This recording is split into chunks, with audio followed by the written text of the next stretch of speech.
estamos aqui para mais um programa Rosilma Roldan e os Jovens Pensadores.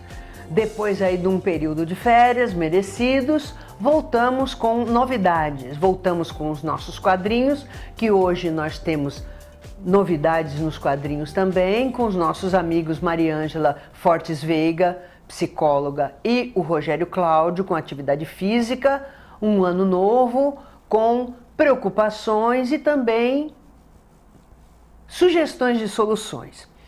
E nesse primeiro bloco, nós vamos conversar sobre um assunto que está nos preocupando bastante, que é o meio ambiente. Nós fizemos no final do ano passado um programa com o professor Dr. Luciano de Souza, cuja tese de doutorado dele é baseada nas florestas, a importância da proteção das florestas para que não ocorram desastres ambientais, para que também não tenha tanta alteração climática como a gente tem sabido, né? Quem acompanha o assunto sabe que há um agravamento de todos esses problemas. E hoje nós começamos o ano, o primeiro programa do ano, inédito, com o advogado, mestre em Direito Ambiental, o meu querido amigo Gustavo Abraão, que vai conversar com a gente aqui sobre a importância de se defender o meio ambiente no Brasil. Nós que estamos ainda sob o impacto dessa tragédia que foi Brumadinho, indesculpável pelo fato de que recentemente aconteceu em Mariana, 19 mortes, será que foram 19 mortes? A gente não sabe, né? Porque depois que passa a lama, quantos são? Quantos ficaram pelo caminho? A gente não sabe. Mas que fosse uma vida perdida por conta da ganância, por conta do interesse pessoal, por conta de proteger uma mineradora, então por isso nós vamos fingir que está tudo bem? Isso é imperdoável. E aí alguns a gente vê aqui que falam em direita e esquerda. Isso não é questão de direita e esquerda, isso é questão de defender a vida. A vida ainda é o direito humano fundamental mais importante. E principalmente a vida dos outros. Nós defendemos as pessoas, a vida das pessoas, quando elas mesmas querem pôr cabo à vida delas. Muitos entendem que é direito delas, mas a gente tenta proteger. Que dirá outras pessoas, crianças. Tem gente que é tão contra o aborto. E essas crianças todas que morreram aí embaixo da lama? Não é lama, é lixo tóxico isso. A gente fala lama, dá a impressão que é aquela laminha lá da praia. É lixo tóxico. E para falar sobre tudo isso, nós trouxemos aqui o meu amigo. Boa tarde, querido Gustavo. Boa tarde, agradeço o convite. É muito honroso estar aqui no seu programa, Jovens Pensadores. Nós temos aí um trabalho, né, de estudo por muitos anos, né? Já são 13 anos lecionando, indo para o 14º, então a pesquisa, o estudo, principalmente na área que envolve a saúde do trabalhador, o meio ambiente do trabalho, né? E agora estamos aqui preparados, né, para expor e debater esses assuntos relacionados à defesa do meio ambiente, a defesa do meio ambiente como um todo e na espécie que envolve o meio ambiente do trabalho, haja vista a questão atual de Brumadinho. Pois é, eu li recentemente, você deve ter lido também, que é considerado hoje já Brumadinho o maior acidente de trabalho que já se teve notícia no mundo. É verdade isso, Gustavo? É um dos maiores acidentes, sem dúvida. A questão da vítima, né? A vítima, em número de vítimas presenciais, né? Realmente o maior acidente. Tivemos alguns acidentes no Brasil com grande número de vítimas, mortes, né? Que eu me lembre, né? Tivemos problemas que envolveu a cratera do metrô em São Paulo, né, Verdade. no ano de 2007, Verdade. mas com um pequeno número de mortes, né, pouquíssimas vítimas. Tivemos outros acidentes com mineradoras, mas com menos número de funcionários realmente, e como envolve a comunidade, essa questão da vitimização, né? A vitimização sendo muito maior nesse caso. Porque inclusive a gente tem que pensar não só, porque o acidente de trabalho tem esse impacto, não só ele onera o próprio trabalhador, como onera uma família, né? Que normalmente a gente calcula a família no mínimo 4 membros, né? O marido, a mulher e 2 filhos, no mínimo 4 pessoas. Então é um impacto social e de saúde muito grande. O que nos preocupa é justamente a questão do meio ambiente, não só a questão do meio ambiente natural, mas principalmente nesse caso a questão do meio ambiente do trabalho, né? Nesse caso recente de Brumadinho, é alarmante a construção de refeitórios e uma sede administrativa próximo de um risco conhecido, né, conhecido, Gustavo? Um risco conhecido. E as pessoas também, elas têm que saber qual é a diferença de risco e dano, né? Porque o risco toda atividade econômica, inclusive da mineradora, no presente caso, existe risco, seja pequeno, médio ou alto. É considerado uma atividade de risco. Sim, toda atividade econômica é de risco. Agora, o dano potencial, no caso, era alto, né? Por quê?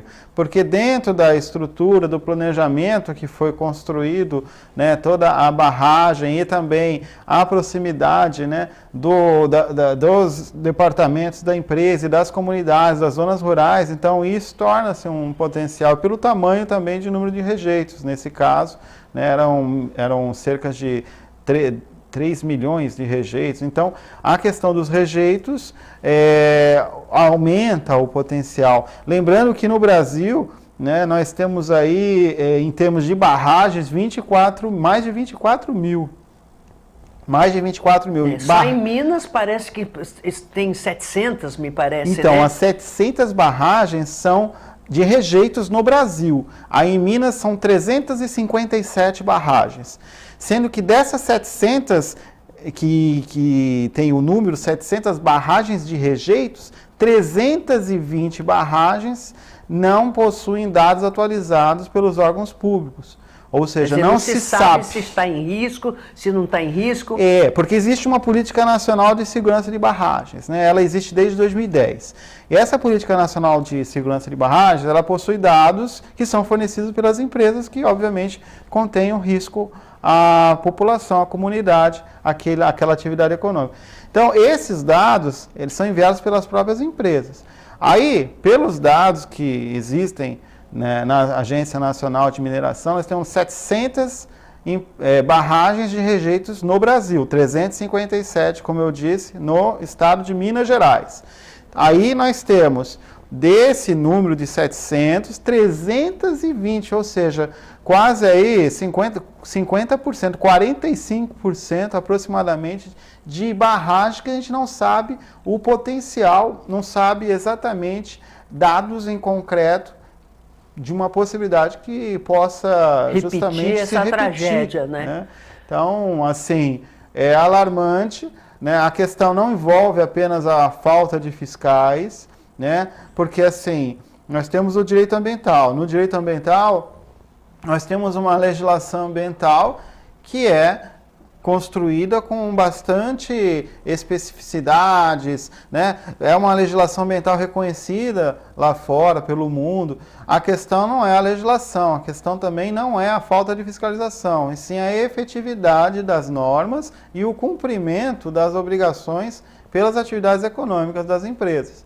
Então, se uma empresa não fornece dados para o órgão e o órgão não tem fiscais, existem esses números, 320 barragens, né, que não se tem produção de dados, obviamente não se tem a consideração de que tamanho é o potencial de dano, muito menos se tem risco ou não tem risco, né? E você vê que esses rios alimentam toda a população ribeirinha. No caso de Mariana, por exemplo, tem até aquele mapa que a gente tem divulgado com os rios do Brasil, o Rio Doce morto. e agora o Paraupeba também, né? Porque o Paraupeba, ele estava no caminho da barragem, né? Então, como ela continua andando, ela atingiu, né? Foi o primeiro rio que foi atingido, o Paraupeba. E ele já está morto também, já tem os especialistas que já disseram que ali não há possibilidade de vida, justamente porque não é uma lama comum, é uma lama tóxica, né? Cheia de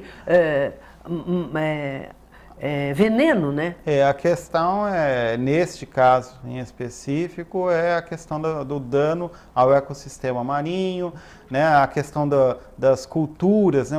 A questão da cultura que vai ter seu sustento, né? Os pescadores, Exato. As atividades que estão ao redor desses rios, e o Brasil, como ele muito bem colocado, é repleto de rios. Existem muitas atividades culturais que envolvem a necessidade do sustento dessas famílias. Então, muitos pescadores, obviamente, né, foram afetados e continuarão sendo se não houver justamente uma prevenção, né, com relação a dados, né, e aí, diante dessa prevenção, medidas que venham a tornar legitimamente necessárias a precaução se houver os danos eventualmente, né? E o risco ele sempre vai existir, como eu disse, né? Não, e a gente sabe que a água ela está imediatamente ligada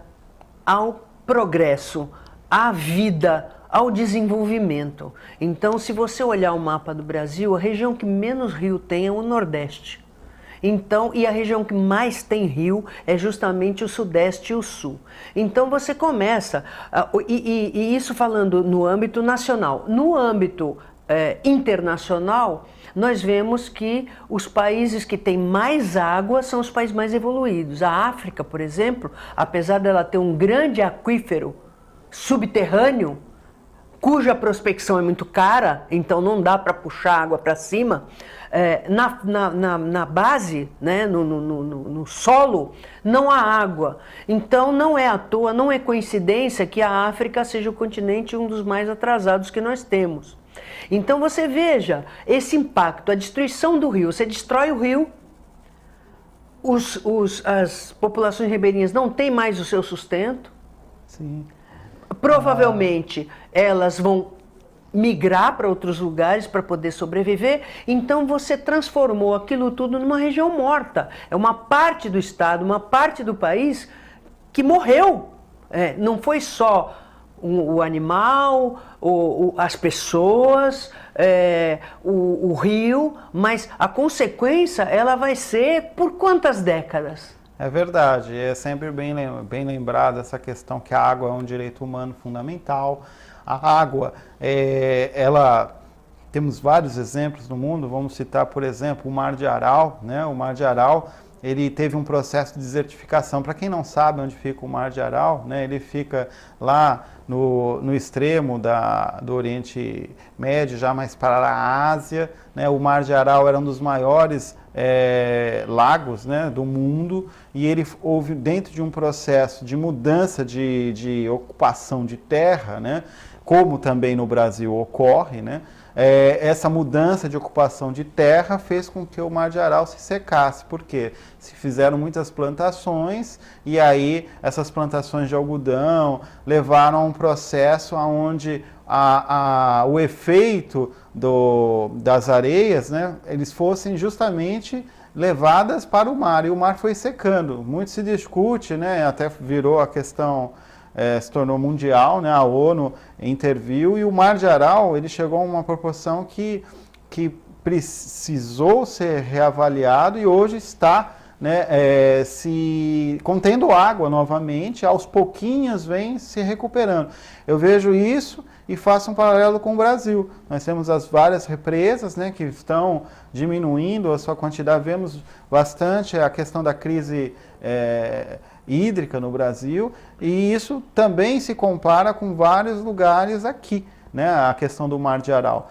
Você tem vários lagos que se secaram no interior de São Paulo, né?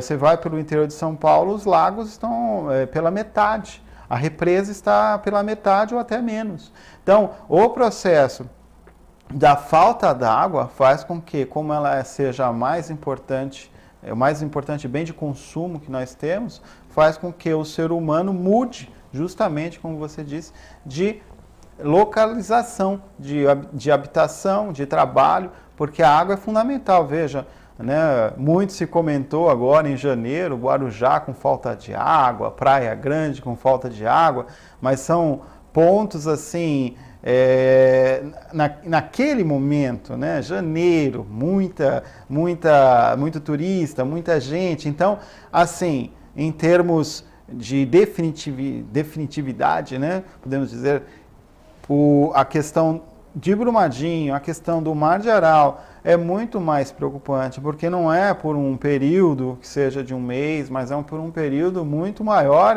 e sequer temos aí possibilidade de reversão no caso da poluição dos rios, no caso de dar fim a um mar que, obviamente, tinha uma grande quantidade de ecossistema marinho e que era riqueza de muitas comunidades ribeirinhas.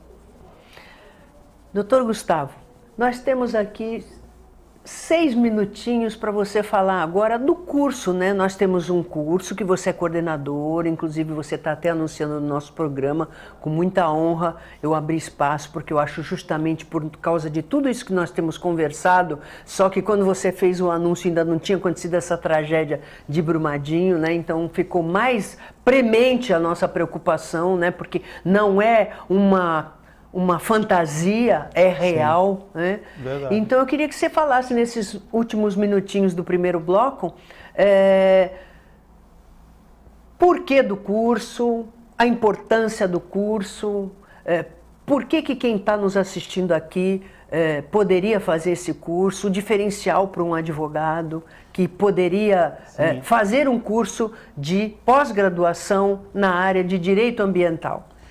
Então, direito ambiental, ele é não só para um advogado, né? Porque hoje, todas as legislações ambientais, a gente tem que pensar na equipe multidisciplinar que vai atuar com a legislação ambiental. Perfeito. Então, essa equipe multidisciplinar, ela é composta por engenheiro ambiental, gestor ambiental, administrador, geólogo, né? Obviamente, o direito ambiental está num contexto que muitas pessoas acreditam, você vai estudar o direito ambiental, só vai servir para advogado. Tem biólogos, então toda essa equipe multidisciplinar participa da legislação ambiental. Toda essa equipe multidisciplinar vai fazer parte de documentos, de procedimentos, de processos de licenciamento. Então, o direito ambiental ele tem essa questão que ele é abrangente. Ele tem uma perspectiva de fomentar o estudo, a pesquisa, não só para o advogado, mas para os profissionais que têm o interesse em trabalhar com a legislação ambiental. Então, aí dentro dessa perspectiva, né, nós fizemos o lançamento do curso de pós-graduação em Direito Ambiental, né, lá na Universidade de Santa Cecília. Aí, dentro dessa perspectiva, qual é o contingente? O contingente, como eu disse, todos esses profissionais de ensino superior estão convidados a fazer a pós-graduação em Direito Ambiental. Todos estes profissionais, eles vão ter acesso à legislação ambiental? Sim, mas no curso nós temos algo que é diferencial, que é justamente o direito ambiental transversal no direito da saúde.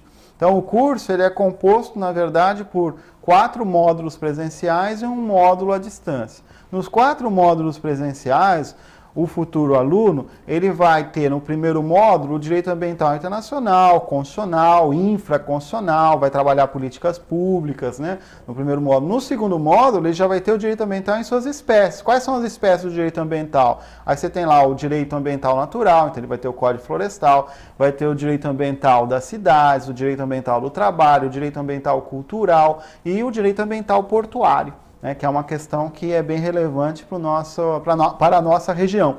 Né? E dentro dessa perspectiva, temos ainda o módulo 3, que é transversal com a saúde, com questões de agrotóxico, questões de saúde mental, questões de políticas públicas voltadas à saúde privada, à saúde pública, e o meio ambiente está envolvido nisso, porque a saúde e o meio ambiente trabalham de forma transversal, existe lá uma interconexão. das legislações. O módulo 4 vai envolver o direito processual ambiental, desde termo de ajustamento de condutas, Código de Processo Civil, mas também as questões que vão interessar para esses profissionais que não são do direito, que nós vamos ter o licenciamento ambiental, os procedimentos, as questões que envolvem crimes ambientais, os autos de infração, as questões que envolvem os documentos de processos administrativos e judiciais também, com relação ao meio ambiente. E o módulo 5 nós teremos um módulo à distância, que é o módulo que é a metodologia de pesquisa, né? Porque no final esse aluno vai sair especialista, e é muito importante destacar que nessa pós-graduação nós temos um diferencial, que é a didática docente. Então a pessoa que procurar fazer essa pós-graduação em Direito Ambiental, ela vai sair especialista em Direito Ambiental, mas ela também vai ter no seu certificado a questão tem formação docente, porque existe um módulo em EAD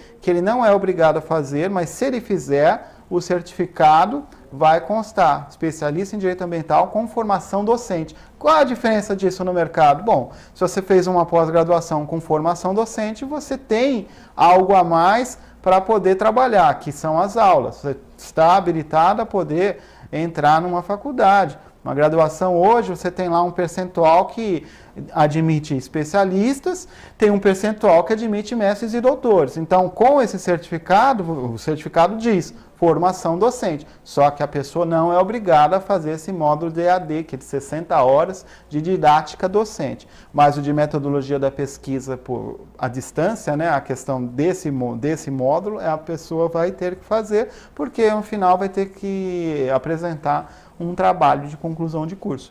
Mas assim, em resumo, a questão do curso é trabalhar as ideias atuais do direito ambiental com a afetação junto a todos esses profissionais que precisam da legislação ambiental.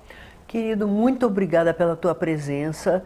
Eu gostaria de lembrar o telespectador que está nos assistindo que esse curso começa agora, dia 16 de fevereiro, e as inscrições podem ser feitas no link que nós estamos aí fornecendo para vocês, que é entrando no portal da Unisanta, procurando o curso de Direito Ambiental, que é a especialização, pós-graduação Lato Sensu, e tenho certeza que vocês vão ficar muito felizes, muito atualizados numa questão tão importante, e professores assim da mais alta estirpe, começando pelo Dr. Gustavo. O programa é seu, volte sempre. Obrigado pelo convite. Esse é um tema que a gente tem que estar trazendo sempre. Sem dúvida. E você continue aí, que nós voltamos já já.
A gente que é jovem não imagina que pode ter um linfoma.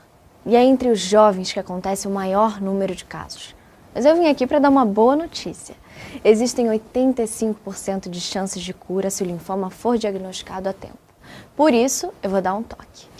Faça esse movimento. Se sentir alguma mudança estranha junto com outros sintomas, procure um médico. Ajude a divulgar uma coisa simples, mas que pode salvar muitas vidas. Entre no movimento contra o linfoma da Abrale. Se toca.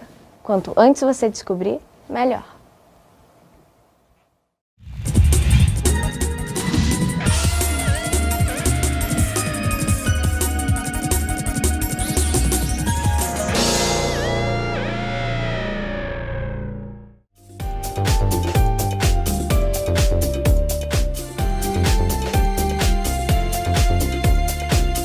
Voltamos e agora você vai ficar com a conversa com a psicóloga Mariângela Fortes Veiga.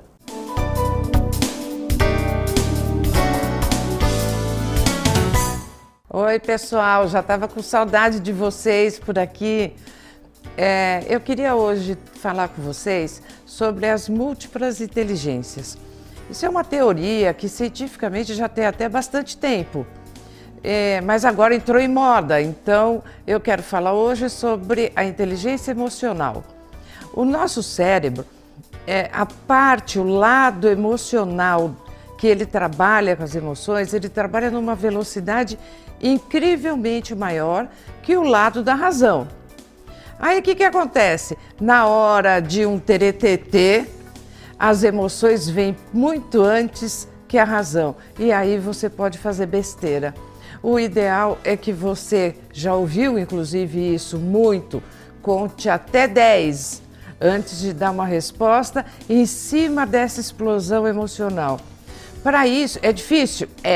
Para isso tem técnicas e outras coisas que a gente vai continuar falando aqui para vocês, tá bom? Por enquanto, pé no freio aí dessas emoções.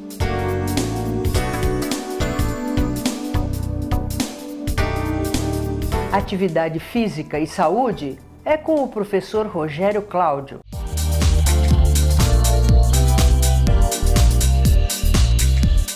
Olá, tudo bem? Bom revê-los, voltarmos mais um ano de um monte de informações. E a primeira pergunta é se nós estamos conseguindo colocar em prática aqueles momentos lá de projeções, objetivos a serem alcançados. Eu vou colocar a minha saúde em primeiro plano. O que é mais importante para a minha vida, tá? Vamos sempre lembrar que a saúde é o nosso maior patrimônio, ok? Então seria bastante interessante pensarmos em ter atividade física, exercícios físicos regulares, ter bons pensamentos agregados a boas amizades, uma boa alimentação e principalmente procurando sempre um profissional de educação física capacitado que ele possa te orientar de acordo com as tuas necessidades e os teus objetivos, ok? Grande abraço, nos vemos.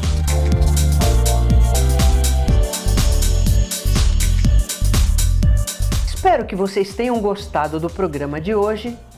Esperando poder contar com você sábado que vem, às 15 horas, com reprise segunda-feira, às 17h30. Lembrando que pomos tudo no YouTube para você assistir e rever quando quiser. Até lá!